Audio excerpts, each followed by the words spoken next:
আমি প্রেগনেন্ট, মাত্রই জানলাম। তোর মা হওয়ার স্বপ্ন পূরণ হয়ে গেছে, আমার তো বিশ্বাসই হইতেছে না। যাচ্ছে সব কিছু চেনা শহর হয়ে উঠছে প্রিয়।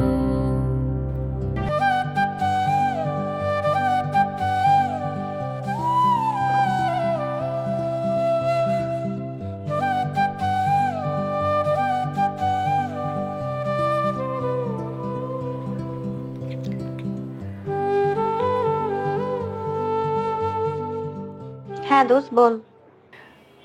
আমি তোকে একটা খবর দেওয়ার জন্য ফোন দিলাম। কি নিউজ? কি রে চুপ করে আসুস কেন? কি হইছে বল। আমি প্রেগনেন্ট, মাত্রই জানলাম। কংগ্রেচুলেশন দোস্ত, তোর মা হওয়ার স্বপ্ন পূরণ হয়ে গেছে, আমার তো বিশ্বাসই হইতেছে না।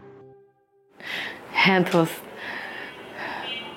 এই প্রথম পৃথিবীতে আমার নিজের বলে কেউ আসবে, আমার ফার্স্ট ব্লাড। আমি তুষারের পর তোকে খবরটা জানালাম, আর তো কেউ নাইও জানানোর জন্য। ডাক্তারের অ্যাপয়েন্টমেন্ট নিছিস? না রে, মাত্র তো জানলাম। তুষার অফিসে গেছে, ও ফিরুক, তারপর ওর সাথে বসে সব প্ল্যান করবো। ভাইয়ার রিঅ্যাকশন কি ছিল রে? খুব খুশি তাই না? ও তো অনেক খুশি, ও তো পুরো সারপ্রাইজ। আর তোদের জার্মানি যাওয়ার কি হবে? স্কলারশিপে ট্রাই করেছিলি না? দোস্ত, আমি আমার জীবনের সেরা স্কলারশিপ পেয়ে গেছি, আমি আর এসব নিয়ে ভাবতেছি না।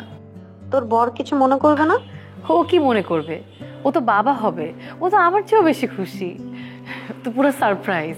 শোন, ডাক্তার দেখাতে একদমই দেরি করবি না, নিজের খেয়াল রাখবি কেমন? ঠিক আছে দোস্ত, বাই।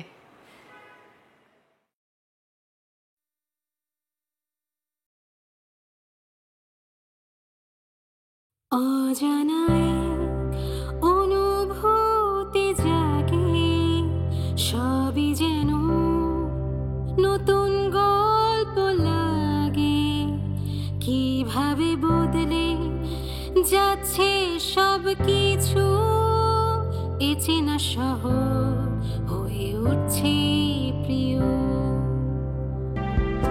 শহরে পথে মেঘের ফাঁকে নতুন আলো দোলা দিচ্ছে মনে।